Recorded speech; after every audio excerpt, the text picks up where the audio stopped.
Okey, Assalamualaikum dan salam sejahtera kepada semua. Untuk kelas kita pada sesi ini, kita akan bincangkan berkenaan dengan tajuk yang kelima dalam bidang yang kedua, aplikasi teknologi untuk RBT tingkatan 2 ini, iaitu tajuk reka bentuk aquaponik. Dan pada sesi hari ini, kita akan bincangkan 3 objektif pembelajaran untuk tajuk reka bentuk aquaponik ini, iaitu yang pertama, untuk menyatakan maksud aquaponik. Seterusnya, menerangkan reka bentuk sistem aquaponik. Yang kedua, untuk menjelaskan kelebihan reka bentuk aquaponik. Dan yang ketiga, untuk mengenal pasti komponen-komponen dalam sistem aquaponik.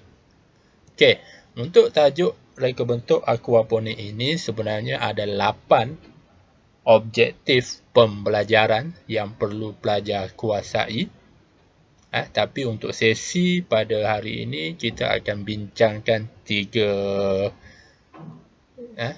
yang tadilah, 3 yang pertama ni. Okey, seperti mana yang saya dah sebutkan tadi. Okey, sebelum kita pergi lebih detail, kita tengok sejarah aquaponik. Sistem aquaponik ini sebenarnya berasal dari peradaban Aztec, iaitu satu suku kaum di Mexico, di mana mereka mengamalkan sistem pertanian cinampa, iaitu satu sistem pertanian rakit terapung, ataupun kaedah pertanian yang menggunakan perairan cetek, air yang tidak dalam. Aquaponik ini menggabungkan aquaculture, iaitu hidupan air ni, dan juga tanaman . Okey, itu yang pada awal kewujudan sistem aquaponik ini. Okey, tapi pada masa sekarang ini, sistem aquaponik ini dijalankan dengan lebih canggih, bahkan dijadikan sebagai hobi dan juga satu perniagaan. Okey, di mana sistem aquaponik ini telah dihasilkan dengan lebih kreatif, dijadikan landscape di kawasan rumah, taman, di sekolah maupun di pejabat. Okey, itu sistem aquaponik dahulu dan sekarang ini. Okey, apa itu aquaponik? Tadi dalam sejarah aquaponik kita dah bincangkan, saya dah sebutkan apa secara keseluruhan, secara umum. Okey, aquaponik adalah satu teknologi pertanian yang menggabungkan aquaculture dengan aktiviti hidroponik dalam satu pusingan air. Maknanya air itu akan berpusing. Dia tidak mengalir ke lain. Daripada tangki naik ke tanaman, dia masuk semula ke dalam tangki secara circulation. Okey, dua aspek dalam penerangan berkenaan aquaponik ini. Yang pertama adalah aquaculture, iaitu aktiviti ternakan ikan. Sebenarnya bukan sahaja ikan, pada masa sekarang ini pun lobster pun dicuba diternak menggunakan sistem aquaponik. Dan juga hidroponik, iaitu kita dah tahu hidroponik ini adalah sistem penanaman yang menggunakan tanpa media tanah. Dia tak tanam dalam di atas tanah tu. Kita dah belajar hidroponik ini yang menggunakan baja AB. Okey, itu aquaponik. Aquakultur hidroponik. Unsur-unsur yang sangat penting dalam aquaponik ini, okey, yang pertama kita ada ikan ataupun hidupan air yang lain lah. Fungsinya adalah mengeluarkan sisa makanan yang mengandungi amonia dan juga kotoran bagi tanaman. Ikan ni bila dia dah makan, dia akan mengeluarkan najis, sisa makanan itu. Najis ini akan berguna kepada tanaman. Yang kedua, bakteria. Okay? Bakteria ini fungsinya untuk menapis dan mengubah amonia menjadi nitrat dan zat yang berfungsi sebagai baja kepada tanaman. Amonia ini terhasil daripada kotoran yang dihasilkan oleh ikan. Dan dalam tangki tadi ada bakteria. Bakteria ini akan mengubah amonia tadi menjadi nitrat dan zat sebagai baja lah untuk tanaman tersebut. Dan yang ketiga, kita ada tanaman. Tanaman dalam sistem aquaponik ini biasa lebih kepada sayur-sayuran lah, ya, yang biasa kobis, sawi, salad, tomato, biasa lebih kepada sayur-sayuran. Untuk menyalurkan oksigen dan air yang bebas amonia yang diperlukan oleh ikan. Kita dah tahu tumbuhan ini membekalkan oksigen untuk hidupan ikan. Okey, 3 unsur yang utama yang penting dalam sistem aquaponik ini, iaitu kita ada ikan, bakteria dan juga tanaman.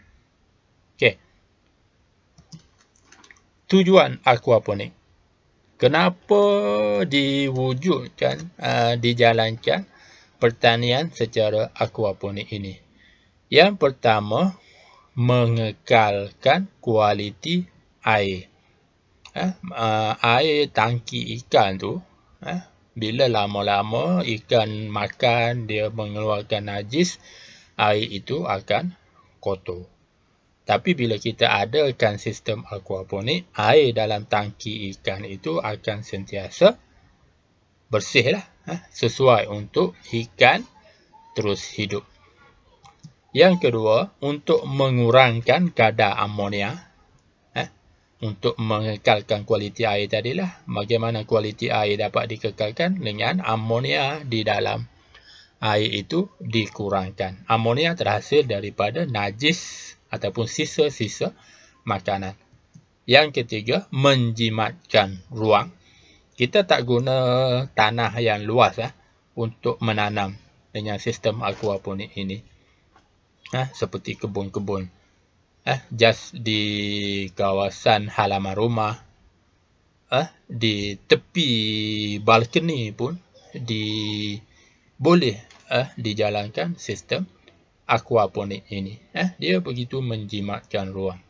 Dan yang keempat, aquaponik ini dapat menghasilkan 2 jenis makanan secara serentak, iaitu kita akan dapat ikan dan kita akan dapat sayur-sayuran, tanaman yang kita tanam. 2 dalam 1.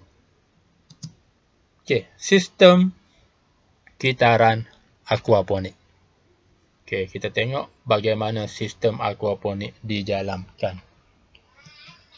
Sistem kitaran aquaponik ialah sistem pengaliran air dari kolam ikan, daripada kolam ikan ini ke media penanaman, daripada kolam ikan naik kepada tanaman, dan air akan dikitar semula ke dalam kolam.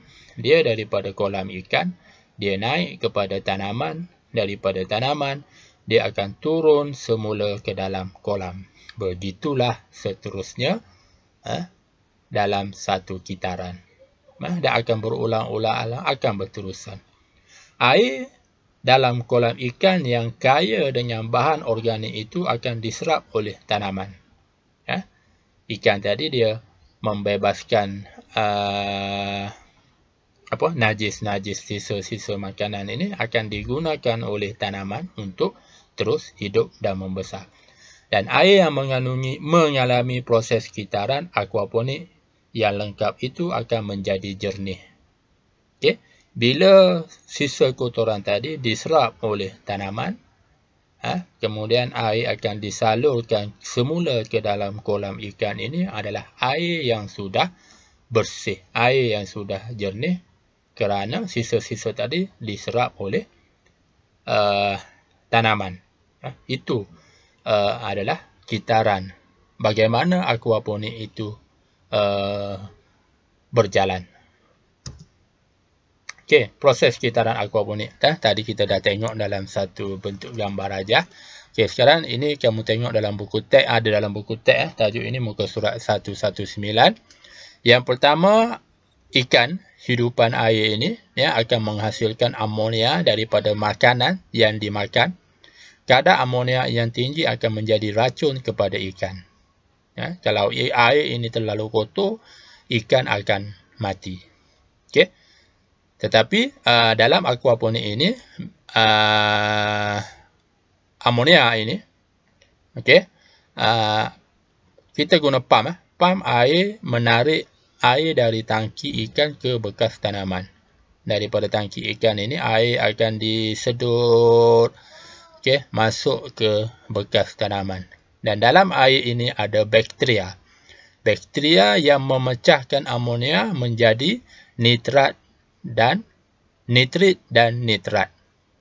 Okey, nitrit dan nitrat ini akan digunakan sebagai baja kepada tanaman. Tanaman menggunakan nitrat sebagai nutrien. Air yang mengalir disaring oleh media tumbuhan dan akar tanaman. Okey, bila dia dah serap, dia dah lalu ikut tanaman, kemudian di hujung ni air yang disaring akan menjadi bersih semula untuk kegunaan ikan, dan dalam proses ini hanya sedikit air yang terbuang. Okey, sebab air dia dia tak ada pembaziran air di sini. Air daripada ikan masuk kepada tanaman, kemudian dia turun semula ke dalam kolam ikan, begitulah dia akan berterusan seterusnya. Okey. Itu adalah proses kitaran aquaponik. Okey, aquaponik boleh dilaksanakan dalam dua cara, iaitu cara yang pertama adalah secara takungan. Bertakung, takungan. Dan yang kedua, aquaponik secara kitaran. Secara kitaran ni macam yang kita bincang tadilah, daripada kolam ikan disedut masuk ke tanaman, kemudian masuk semula ke dalam kolam. Itu kitaran. Secara takungan mana direct. Okey, ada air yang bertakun, ada tangki ikan tu, kemudian di atas itu ada terus tanaman. Nanti kita akan bincang kedua-dua cara ini. Okey. Takungan, kitaran. Okey, aquaponik secara tanggungan. Menggunakan kolam ataupun tangki atau bekas yang sama untuk ikan dan tanaman. Dia tak ada tangki yang berasingan, dia ada tangki yang sama. Okey. Ikan dipelihara di dalam bekas, ataupun tangki ini, dan tanaman berada di dalam permukaan air dengan akar yang terendam. Okey, di dalam tangki ini, di dalam bekas ini ikan, di atasnya adalah tanaman. Akar tanaman ini dia terus terendam di dalam air ini. Ini adalah secara takungan. Dia bertakung. Okey. Okey, ini contoh. aquaponik secara takungan. Okey, bila kita tengok di atas ni tanaman, di bawah ini akar. Akar tanaman ini dia panjang, menjalar terus ke dalam air, terus menyerap sisa-sisa makanan, najis ikan di dalam air tadi. Okey, ini secara takungan. Okey, yang kedua, aquaponik secara kitaran. Kitaran ini macam tadilah, daripada kolam masuk kepada tanaman, masuk semula ke dalam kolam. Okey, ini secara kitaran. Okey. Menggunakan dua jenis tangki, iaitu tangki ikan dan bekas tanaman yang berasingan. Tangki ikan lain, bekas untuk tanaman lain. Tangki ataupun bekas yang berasingan, dan media tanaman yang digunakan. Media ni suatu bahan yang guna untuk ganti tanah itulah. Sama ada menggunakan kerikil, hidroton. Okey, nanti kita akan tengok lebih detail lagi media-media ini. Ataupun media lain yang sesuai. Yang dimasukkan dalam bekas tanaman ni lah. Itu media. Okey. Kemudian, kelebihan. Kelebihan aquaponik secara kitaran ini menyediakan oksigen untuk tanaman lebih terjamin. Okey. Dan dapat membuat tanaman lebih sihat. Okey, tanaman itu lebih sihat, dan kerana risiko untuk busuk akar itu kurang. Kalau dalam takungan tadi, akar dia okey, kita tengok yang takungan tadi, akar terus terendam dalam air. Risiko untuk tanaman ini mati pun sebenarnya tinggi, sebab akar bila dia terus terendam dalam air yang lama ini, okey, mungkin akar itu akan jadi buruk ataupun busuk. Okey, ini aquaponik secara kitaran. Okey, model aquaponik. Sistem aquaponik ini dijalankan dalam beberapa cara. Okey, yang pertama sistem raft, rakit. Yang kedua, ebb and flow, sistem ebb and flow. Dan yang ketiga, sistem NFT, Near Film Technique, teknik aliran nipis, teknik aliran cetek. Okey, 3 model aquaponik: raft, ebb and flow, dan NFT. Okey, sistem raft. Sistem raft ini adalah cara takungan tadilah, rakit. Bawah kolam ikan, okey, atas tu adalah tanaman. Itu sistem raft. Macam kita bincang di awal-awal tadi, yang mula-mula dihasilkan oleh peradaban Aztec tadi. Mereka menjalankan sistem raft sebenarnya. Okey. Yang sistem raft ini, tanaman diletakkan terus di atas permukaan air sehingga akar terendam di dalam air. Tetapi dia juga ada, sistem ini ada kelebihannya juga, iaitu akar tumbuhan boleh menyerap nutrien organik di dalam air secara langsung. Akar ini dapat terus direct nutrien dalam kolam ini tadi. Dan tumbuhan akan tumbuh lebih cepat berbanding dengan sistem lain, sebab dia dapat terus serap sisa-sisa makanan, bahan-bahan organik di dalam air ini. Okey, yang kedua, sistem ebb and flow. Ini sistem kitaran lah. Okey, ebb and flow. Kamu boleh rujuk gambar sistem ini dalam buku teks kamu. Okey, ada di muka surat ebb and flow, ada di muka surat 121. Okey, di mana sistem ebb and flow ini juga dikenali sebagai sistem pasang surut. Okey, sistem ini berfungsi dengan menggunakan loceng sifon. Okey, ini loceng sifon ni. Okey, loceng sifon ini mengalirkan air dari media penanaman apabila air sudah memenuhi media penanaman. Okey, kita tengok pada gambar rajah ini, air daripada kolam ikan disedut masuk ke media penanaman. Okey. Bila sampai satu tahap, okey, air dalam media ini akan masuk ke loceng sifon ini. Okey. Apabila sampai pada dia punya level ini kita boleh set lah kita nak tinggi mana paras air di dalam sifon ini. Okey, kita boleh tinggikan lagi ataupun kita boleh rendahkan lagi. Okey, bila dia dah sampai level ini, okey, air dah penuh ini, okey, air akan disalurkan masuk melalui loceng sifon ini, akan masuk semula ke dalam kolam ikan. Okey, di sini kita tengok air daripada kolam ini akan disedut masuk, terus masuk ke dalam media. So, di sini sebenarnya dah berlaku proses penapisan. Okey, air akan menyerap, akan melalui media ini, maknanya bahan-bahan organik, amonia, nitrat ini akan diserap oleh tumbuhan. Air yang masuk ke loceng sifon ini adalah air yang bersih semula. Okey. Sistem aquaponik yang sederhana, sistem ebb and flow ini merupakan sistem aquaponik yang sederhana jika dibandingkan dengan sistem raft dan juga sistem NFT. Okey.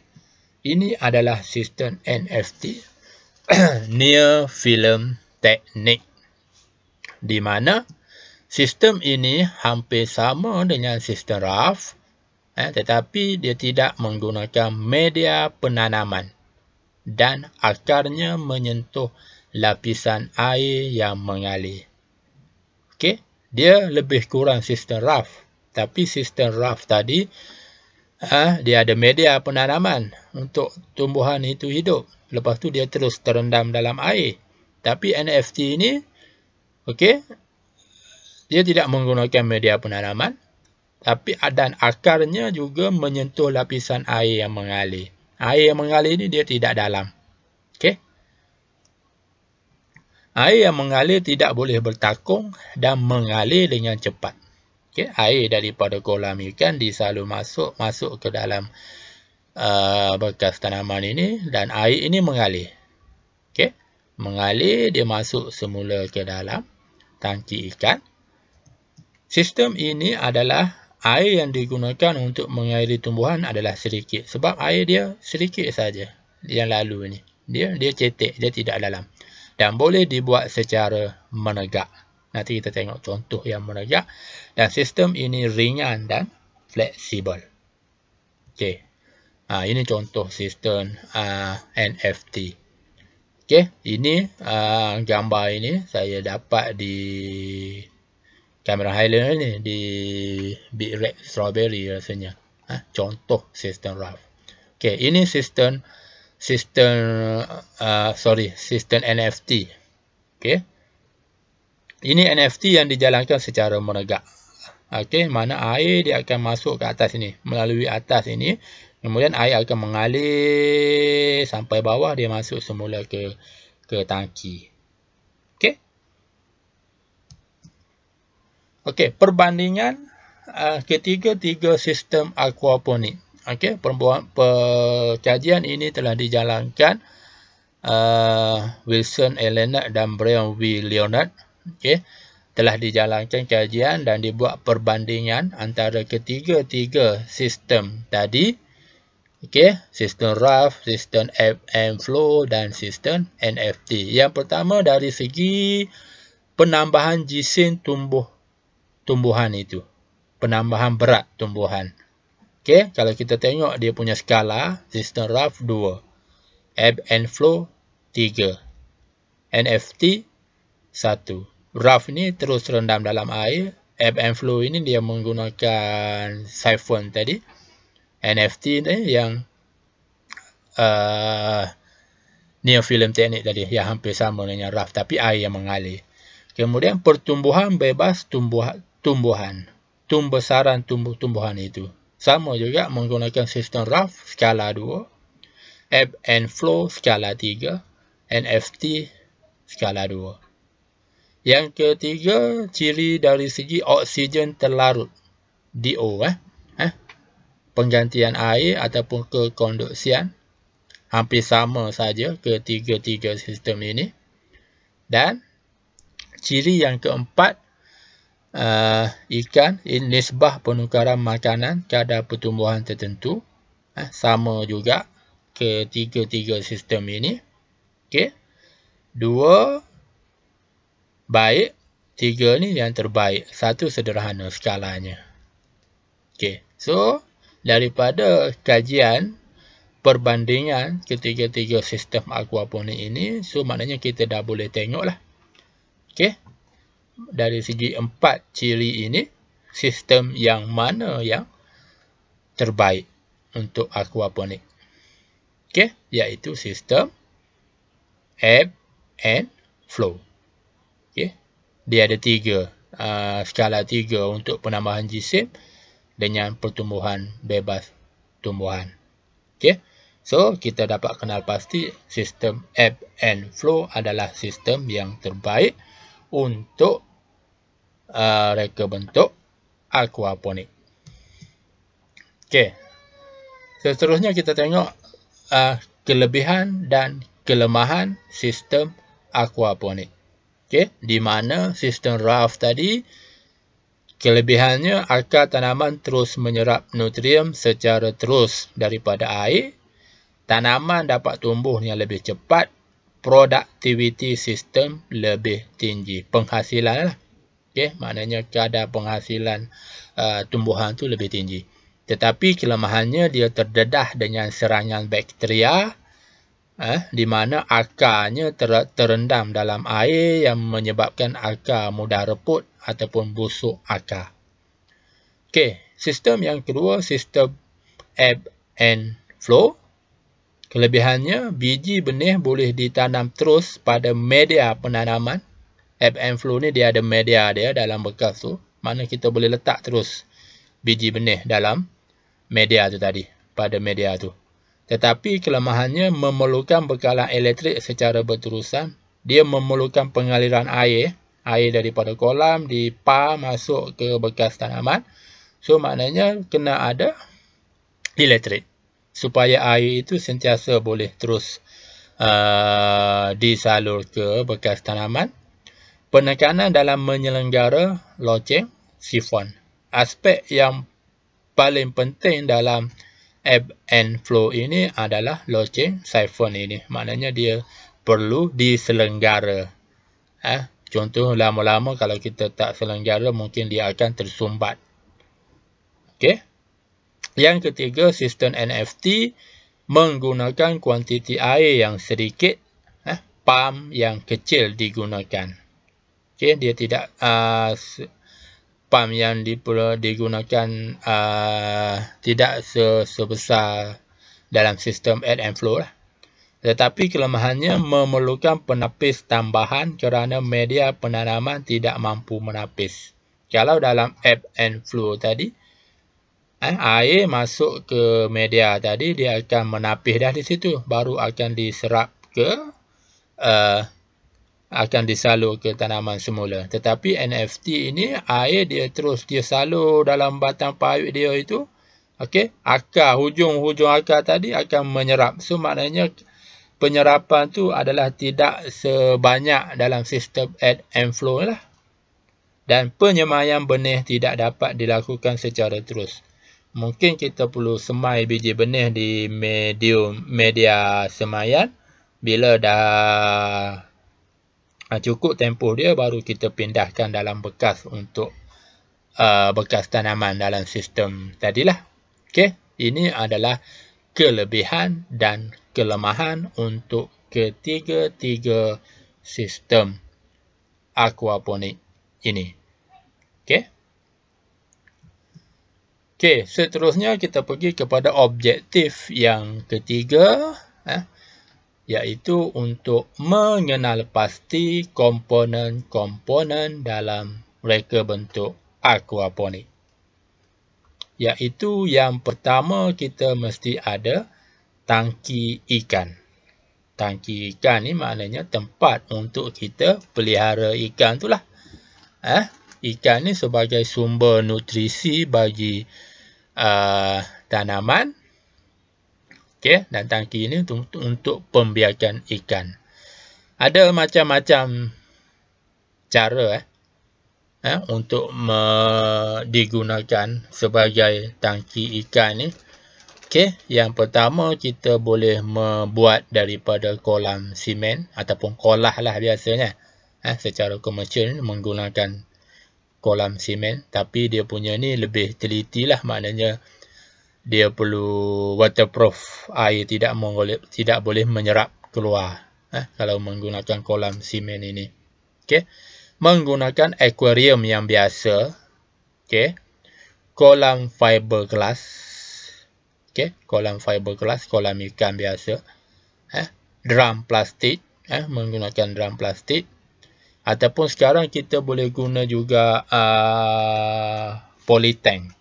Tangki air yang biasa tu, yang warna hitam itu, okey, polytank pun boleh digunakan sebagai tangki ikan.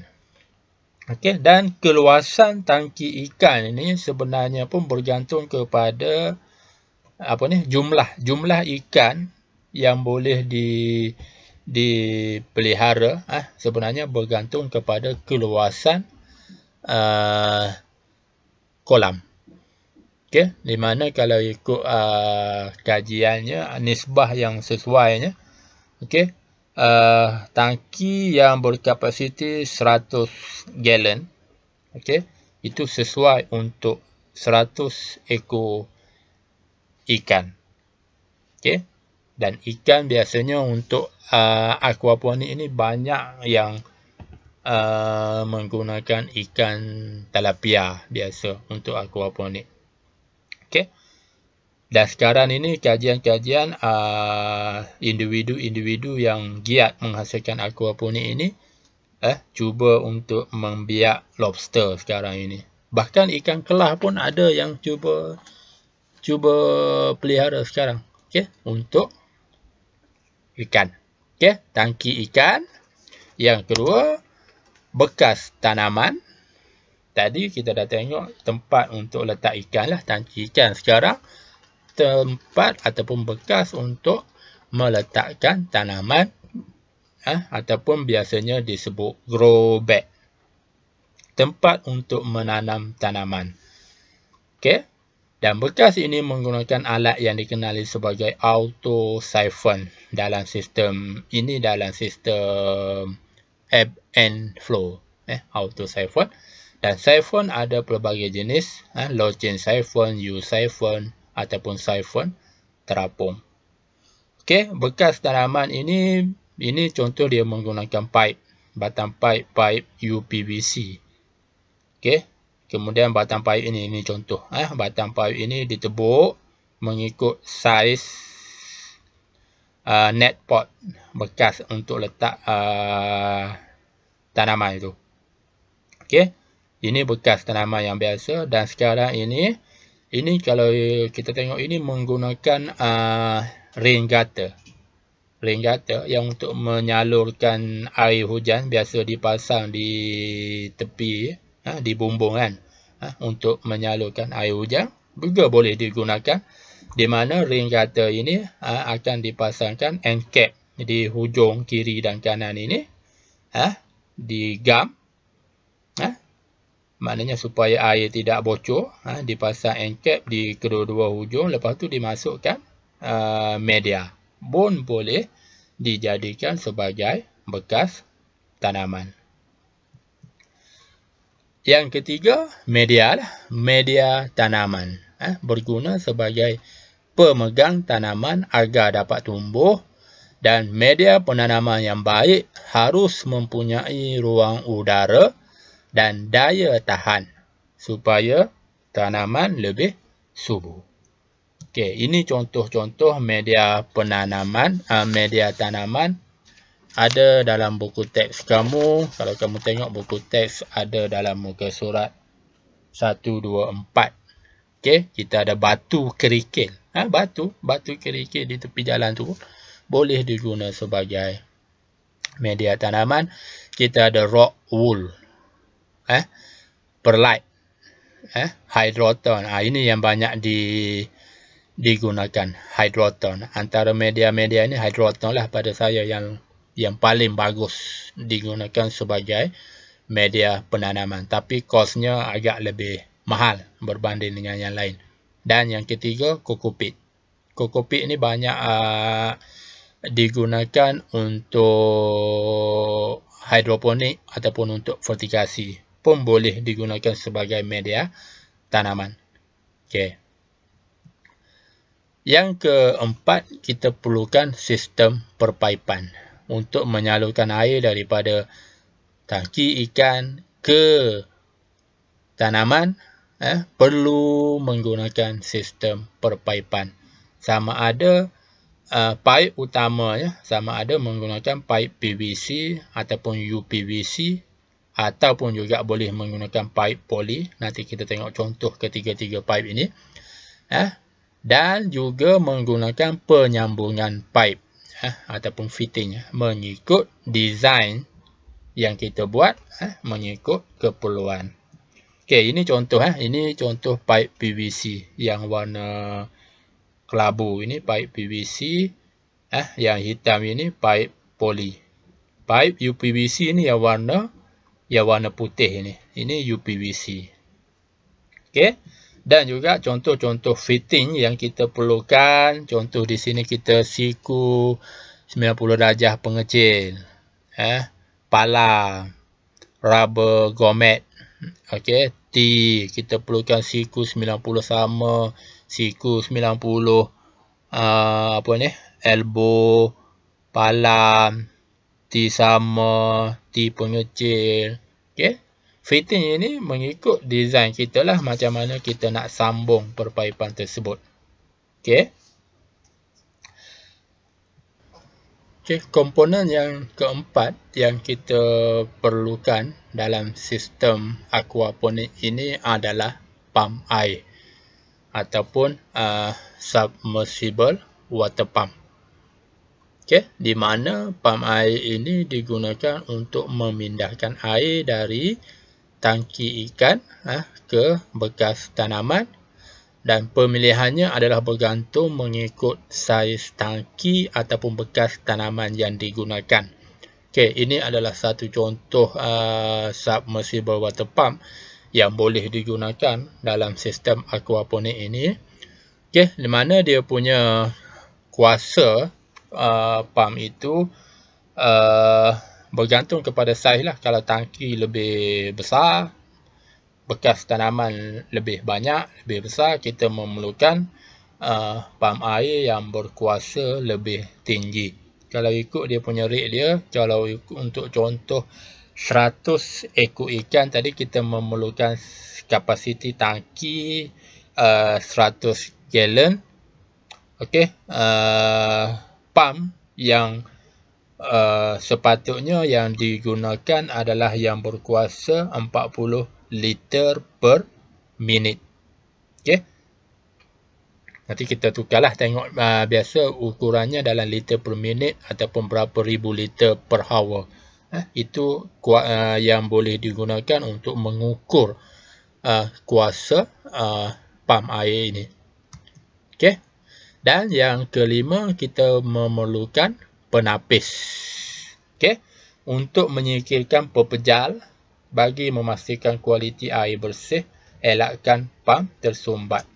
Tapi untuk sistem ebb and flow tadi, dia tidak menggunakan penapis kerana media tanaman sudah bertindak sebagai penapis. Okey, ini contoh penapis yang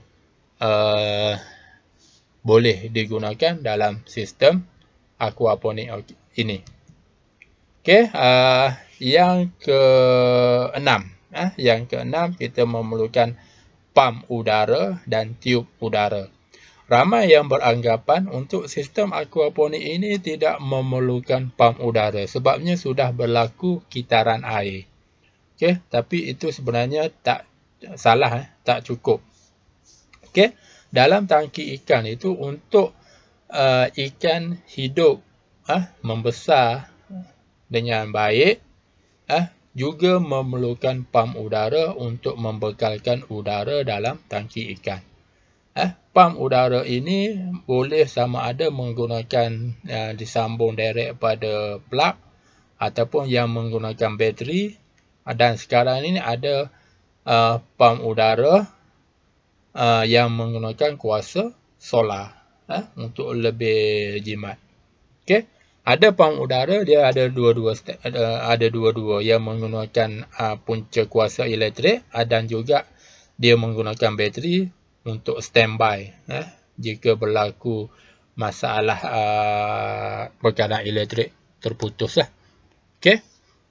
Dan sebenarnya ada satu lagi alat yang pada saya penting juga untuk mengukur untuk yang diperlukan dalam reka bentuk aquaponik ini, iaitu kita juga memerlukan sebenarnya adalah pH meter.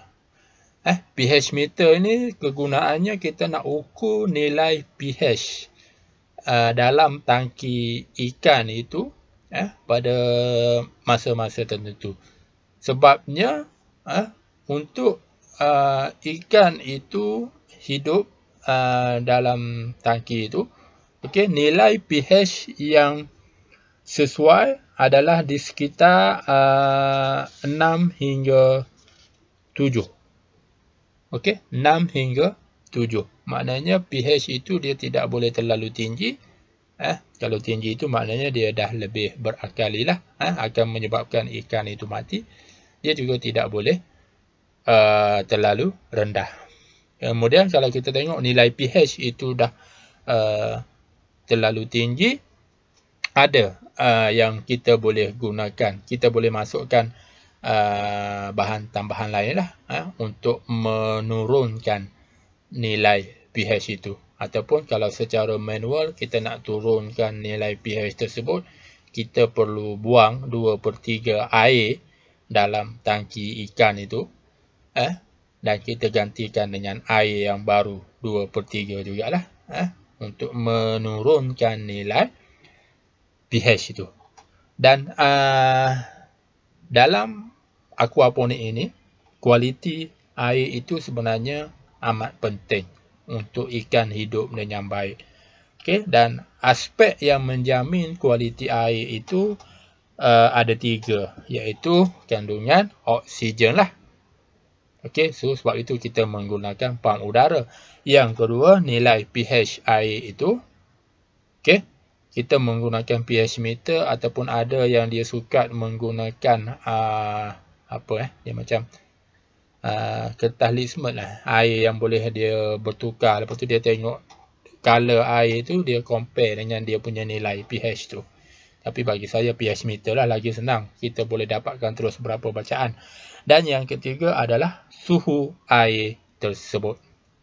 Sebab itulah tangki ikan itu dia tidak boleh diletakkan di tempat yang terbuka, yang terlalu direct dengan cahaya matahari. Dan contoh desain yang baik, dia menggunakan tangki polytank itu. Kemudian dia desain, dia menggunakan juga penutup tangki itu, supaya ikan itu tidak terdedah. Bukan dia tutup direct, tapi dia letak satu paip untuk alas. Kemudian baru dia letak tangki. Maknanya ada jarak daripada permukaan tangki dengan penutup itu. Itulah tadi 3 perkara yang menjamin kualiti air. So hari ini kita dah cover 3 objektif. Kita dah tengok tadi yang pertama tadi, menyatakan maksud aquaponik. Apa itu aquaponik? Tadi kita dah bincang dua aspek yang penting dalam aquaponik ini, iaitu aquakultur dan juga hidroponik. Yang kedua, kita dah menjelaskan kelebihan reka bentuk aquaponik. Ke setiap reka bentuk tadi itu ada dia punya kelebihan, ada dia punya kelemahan. Dan yang ketiga, kita dah mengenal pasti komponen-komponen aquaponik. Apa komponen yang kita gunakan dalam sistem aquaponik. Okey, untuk untuk sesi pembelajaran yang seterusnya, kita akan terus dengan objektif yang keempat sehinggalah yang ke-8. Okey. Sebagai pengukuhan untuk sesi pembelajaran hari ini, okey, di sini ada 3 sistem aquaponik. Okey, kamu boleh namakan setiap sistem aquaponik ini. Okey, dan nyatakan kelebihan dan kekurangan untuk setiap sistem ini. Okey, soalan berbentuk macam ini biasa dikeluarkan kalau PT3 RBT di bahagian B lah, soalan esei. So, daripada apa yang kita bincang tadi, saya harap kamu boleh faham, kamu boleh memahami mencapai ketiga-tiga objektif pembelajaran itu tadilah. Okey, sehingga berjumpa lagi di sesi yang akan datang. Okey, so jangan lupa untuk subscribe lah channel saya dan aktifkan notification, tekan loceng itu supaya kamu dapat notification bila saya upload konten-konten video-video pembelajaran yang terbaru. Okey, sekian. Terima kasih.